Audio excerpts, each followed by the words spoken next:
Hola a todos compañeros, nosotros vamos a explicar el problema 4 de la serie 6.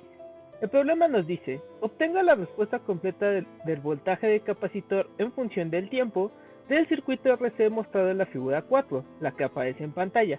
Considere que antes de que cierre el interruptor en t igual a 0 segundos, el circuito está en estado permanente. Esto quiere decir que ha pasado mucho tiempo y en las terminales del capacitor va a haber una diferencia de potencial. Nosotros vamos a resolver este problema con ayuda del software matemática. Lo primero que tenemos que hacer es redibujar el circuito en nuestros términos. Esto es lo que aparece de este lado de la pantalla. Tenemos la fuente de 10 volts, el resistor 1, 2, 3, 4 y el capacitor marcados. Lo primero que tenemos que hacer es pasar estos datos al software de matemática. Bien, el primer análisis que vamos a hacer es para t menor que 0. Esto nos va a ayudar a encontrar las condiciones iniciales de nuestro sistema. Como podemos ver de este lado, la resistencia 2 ha desaparecido. Esto es debido a que el switch está abierto y la resistencia está desconectada del sistema. Lo que a nosotros nos interesa de este circuito es el voltaje de Thevenin, el cual se puede encontrar de una forma muy sencilla mediante un divisor voltaje en el resistor 4, ya que el voltaje de Thevenin va a ser el voltaje en los terminales A y B, para lo cual definimos a B como el voltaje, un valor de 10 volts, y vamos a definir al voltaje de Thevenin 1 como el divisor de voltaje, que es decir R4 por B, dividido entre la suma de los resistores.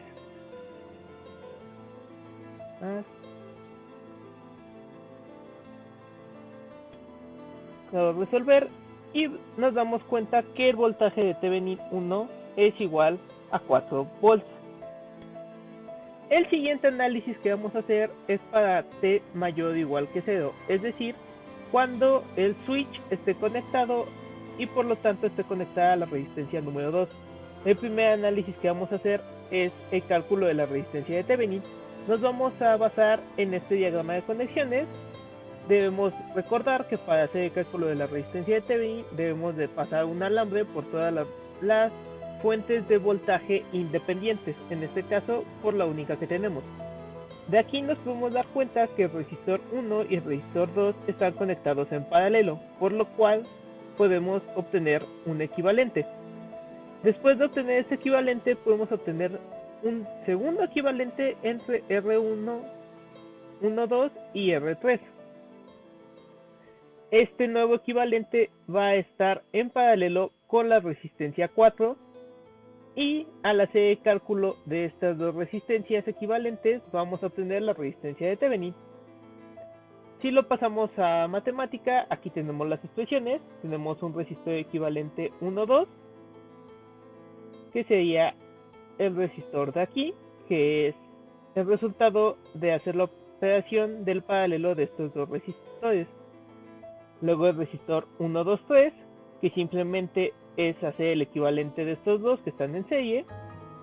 Y posterior a eso, la resistencia de Thevenin va a ser el paralelo de este resistor y el resistor 4. Le damos que haga la operación y nos damos cuenta que la resistencia de Thevenin es igual a 100 ohms. Para hacer el análisis de la corriente de Norton, lo que tenemos que hacer es un cortocircuito entre las terminales A y B. En este caso, el cortocircuito está representado por un alambre. Después de eso, lo único que tenemos que hacer para resolverlo por el método de nodos, como lo vamos a hacer nosotros, es proponer corrientes por cada rama. En este caso, nosotros propusimos una I1, I2, I3, I4 y la propia IDN. Lo primero que vamos a hacer es analizar el nodo P. Nos damos cuenta que la corriente I1 está entrando, mientras que la corriente I2 e I3 están saliendo. Por lo tanto, van a tener un signo negativo. Esto lo podemos escribir de la siguiente forma en la ecuación número 1. Esto es el voltaje de entrada menos el voltaje en el nodo P entre el resistor 1. Esto va a ser igual a la corriente 1 menos el voltaje en el nodo P menos el voltaje en el nodo Q entre el resistor 3, lo cual representa la intensidad 3. Recordemos que esto es simplemente ley de Ohm, menos el voltaje en el nodo P entre el resistor 2. Esto igual con 0. Necesitamos una segunda ecuación. Esta segunda ecuación la vamos a sacar analizando el nodo Q. Al analizar el nodo Q nos damos cuenta que está entrando la intensidad 3, sale la intensidad de corriente 4 y sale la intensidad de corriente de Norton. Por lo que, en términos de voltajes nodales, la ecuación nos queda así. El voltaje de P menos el voltaje de Q entre el resistor 3, que ya la habíamos obtenido previamente, que es la corriente 3, menos el voltaje en el nodo Q entre el resistor 4, menos la intensidad de Norton, esto igualado con 0. Algo de lo que nos tenemos que dar cuenta en estos momentos es que el voltaje en el nodo Q es igual con 0. Esto se puede apreciar claramente, ya que si continuamos el nodo Q, este va a conectar con nuestra Tierra, que es la parte de abajo. Por lo tanto, podemos añadir esa definición: el voltaje en Q es igual a 0. Dicho esto, podemos resolver la ecuación número 1, ya que conocemos las demás variables.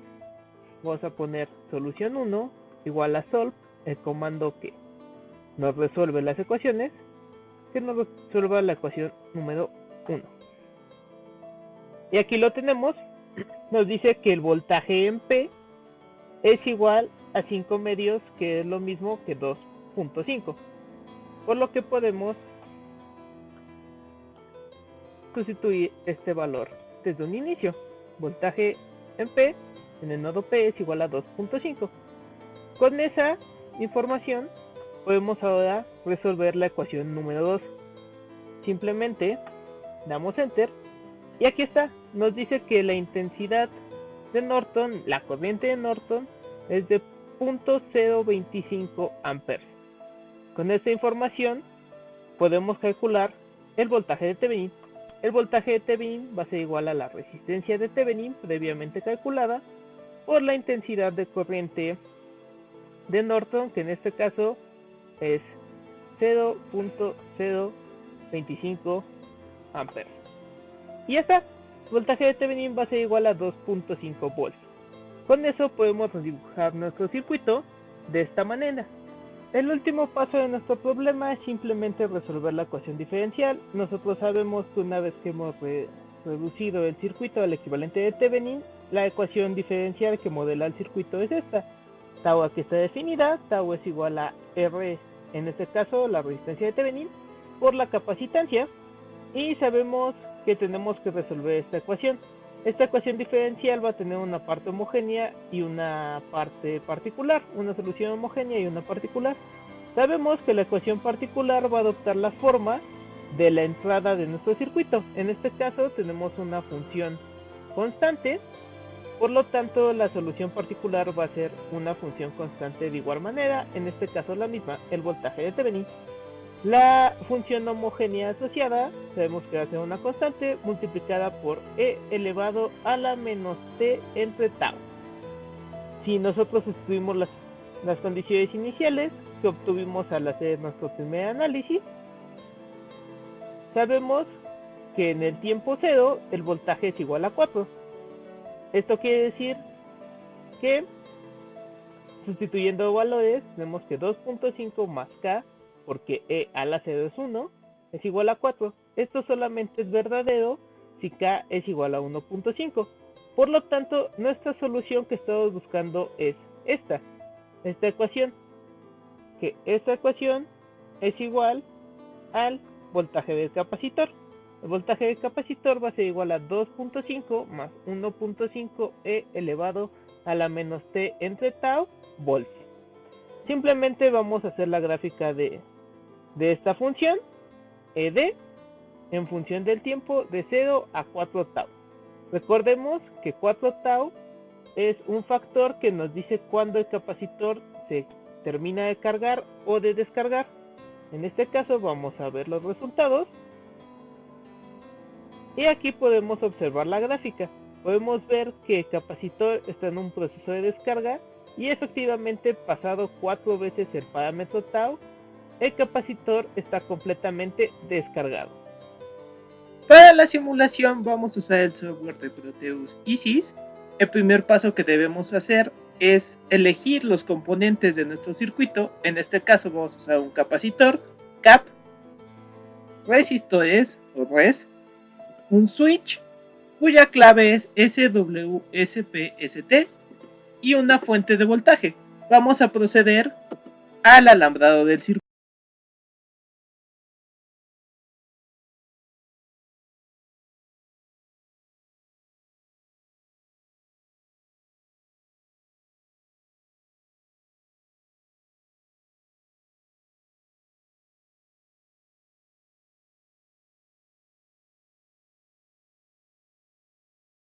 Vamos a modificar los datos de cada elemento.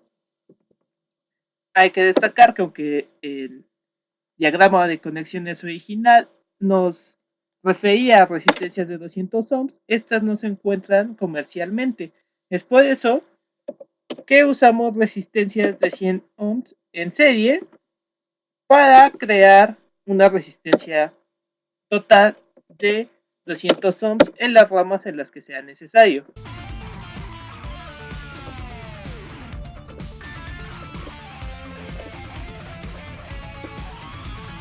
Solamente nos queda añadir una punta de prueba de voltaje en nuestro nodo A y nuestra respectiva tierra. Damos play a la simulación y podemos darnos cuenta que el voltaje que nos arroja en el nodo A es muy parecido al voltaje obtenido teóricamente cuando el circuito está abierto. Ahora, cuando el circuito está cerrado, nos da un valor muy próximo a 2.5, que es el valor que obtuvimos teóricamente. Aquí observamos nuestro circuito terminado, con elementos como resistores, caimanes que nos sirven para la fuente y el osciloscopio, el capacitor electrolítico de 100 micros y un push button que nos servirá como interruptor para T mayor o igual que 0. Primero tenemos en serie dos resistencias de 100 que salen de la fuente a un nodo. Después tenemos dos resistencias, una resistencia de 100 detrás del caimán que va del primer nodo al nodo A, donde estará conectado nuestro capacitor. Dos resistencias en serie, donde se colocan los caimanes para poder observar la señal del capacitor en el osciloscopio. Dos resistencias en serie que van al interruptor o switch. Aquí observamos nuestras fuentes. Tenemos dos para claridad en la señal y nuestra tierra. Aquí vemos la gráfica de la señal del capacitor cuando T es menor que 0. Vemos que la fuente de pulso solo puede dar un máximo de 9.8 volts, pero vemos que la proporción con el voltaje de Thevenin calculado previamente corresponde a ser cercano a 4. La frecuencia de la fuente no permite ver el alza en el capacitor, sin embargo nos da una clara señal de que el circuito funciona como lo habíamos analizado y como lo simulamos previamente con ayuda de Proteus. Ahora podemos ver que cuando apretamos el push button el circuito se cierra y en T mayor o igual a 0 se completa la malla que no estaba previamente. Observamos, al igual que en el ejemplo anterior, que el voltaje se acerca al previamente calculado de 2.5 volts. Las variantes estimadas son por el comportamiento tanto de un capacitor electrolítico como de las resistencias, las cuales al ser de medio watt presentan una variedad de más menos, cuando normalmente las resistencias de un cuarto de watt solo presentan valores menores al nominal. Pensamos que esto es lo que varía. El voltaje, sin embargo, corresponde bastante cercano a lo calculado.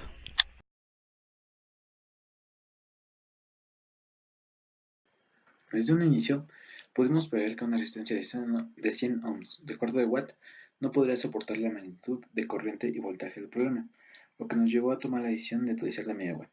Otra consideración es que no hay capacitores cerámicos de 100 micros, y vimos que nos dificultó la obtención de la señal con el generador de pulsos y el osciloscopio. Este problema, por una parte, comprueba el método de voltaje de Thevenin y los conceptos básicos de un circuito RC. Armar circuitos así, pensando previamente en cómo funcionan los componentes, es parte del trabajo del ingeniero y nos ayuda en el análisis de problemas con circuitos eléctricos. Pudimos comprobar que la resolución del mismo problema por distintos métodos, en este caso el método experimental, el método por la simulación y el método analítico, nos llevaron a resultados muy similares. Sin embargo, hubo una pequeña discrepancia con la simulación, ya que en la simulación no podíamos poner los valores iniciales y nos daba que el capacitor se estaba cargando en lugar de estar descargando. Es por eso que tenemos de estar muy atentos a las condiciones de cada problema y no simplemente resolverlo por un método clásico o un método de fuerza bruta. Debemos de analizar los problemas de una manera integral, buscando soluciones por todos los medios posibles. En este caso nosotros usamos tanto la simulación como el software de matemática.